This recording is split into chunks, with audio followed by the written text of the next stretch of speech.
So in this video I am going to paint this ceramic vase. I found this at a thrift store. I've painted a lot of vases both with alcohol inks and an acrylic paint. And I thought it was time that I did a little video on how I paint one of these. It's a bit tricky, but it's a lot of fun.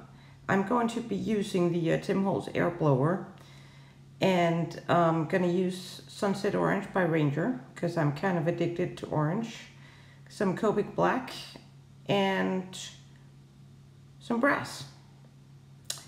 So before I start talking about this, I'm going to tell you how I seal this at the end of this video. And I've been thinking, would it maybe be a good idea for me to do a video on sealing your alcohol ink on different surfaces, you know, what to use and little tips and tricks, because I had a lot of things that I wanted to know when I first started about sealing, and so I thought maybe for the beginners it would be a good idea. So let me know if you would like me to do a video on sealing.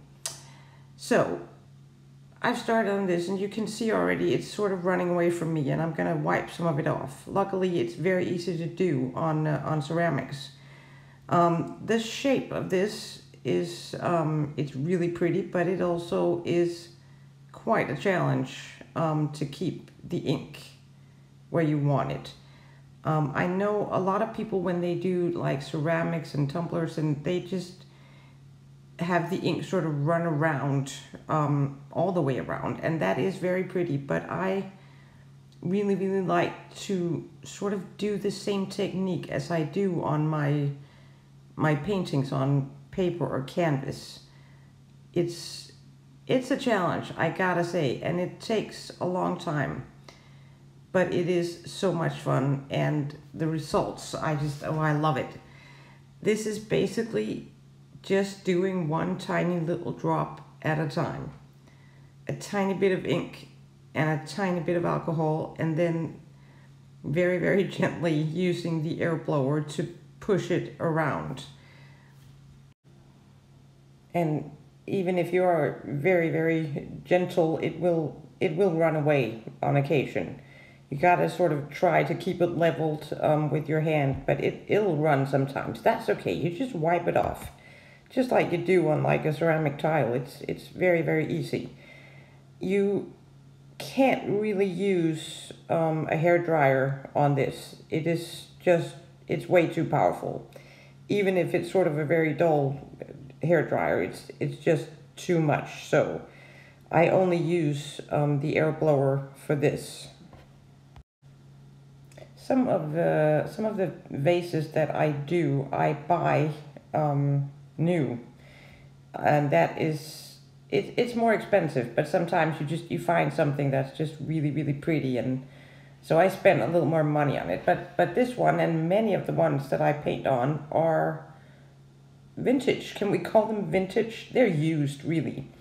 I go for the ones that are just in really good condition. This one looked brand new, and it was like a bargain. I go to thrift stores and like flea markets and like sort of the cheaper antique stores. Sometimes I can go to like 10 different places and I won't find anything useful, and then all of a sudden something like this pops up. The shape of this is just unbelievably beautiful. So you don't always have to spend a lot of money on stuff like this. You can find used ones that are in pretty good condition. Now, as you can see, I haven't actually gotten very far yet. This is really time consuming, but still all worth it, I think. I want this to be a little darker in the center, and then I just start working my way out, making it more and more wispy. But since I'm only doing like a drop and a half maybe at a time, it takes a lot of time. I'm not sure how much time I actually spent on this. I edited some of it out in this video because it would probably have been like, I don't know, maybe an hour and a half.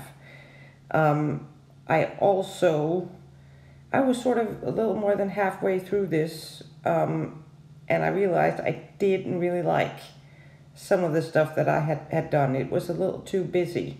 So I actually wiped like half of it off and started over. So obviously it's going to take much longer than it had to, but well, I don't know if I'm a perfectionist, but I know what I like and what I don't like. So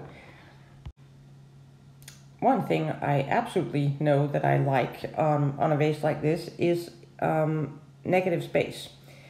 I never sort of fill up the whole vase with ink. I think it looks, I don't know, a bit more elegant. I don't know if that's the word I'm looking for, but when the ink doesn't take over, this vase it has such a pretty shape, and I think leaving some negative space just makes you still look at the shape of the vase and not just the ink, if that makes sense. So I never really fill up the whole vase with something like this.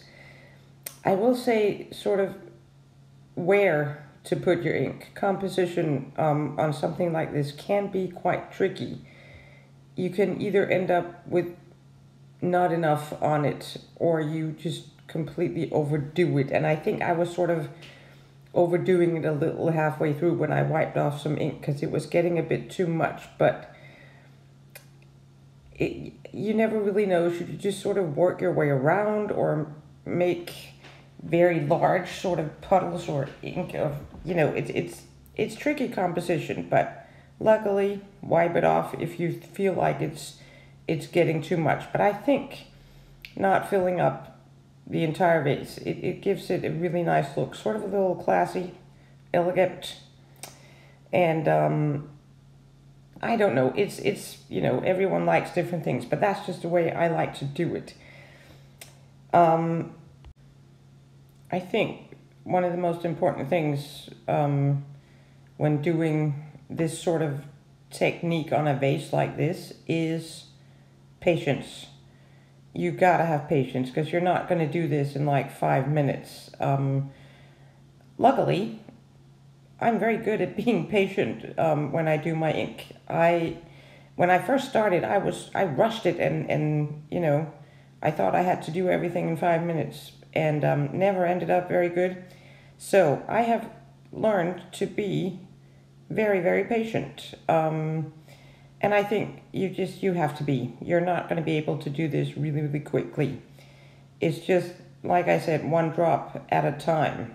And especially with a shape like this vase. If you had like a much bigger vase, you could like put your hand in it. That's easier to do. You have your hand in it, and you can just sort of turn it around like that, and you don't accidentally touch your ink. So that would be easier. I can't really do that on a shape like this. So you do have to be careful, when you start working your way around. Sort of be aware of where you are holding the vase, so you don't start ruining everything. I actually take quite a few breaks during this, because my hand actually starts, cramping up from holding the vase. But there's really no other way of doing it on a vase like this. I see other people who are doing, like mugs or tumblers, or like big vases. They have this thing, I don't even know what it's called. They put it on, and then it spins it around, so that it's sort of very slowly spinning while you're working on it.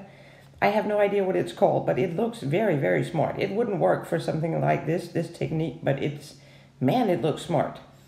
I need to figure out what it's called, just in case I feel a need to get one someday. Does anyone know what it's called, or where you get it? Anyway, for now I don't really need it, but maybe someday it would be fun to have one of those. Wow, that's annoying. I don't know what they're called, but it's really, really smart.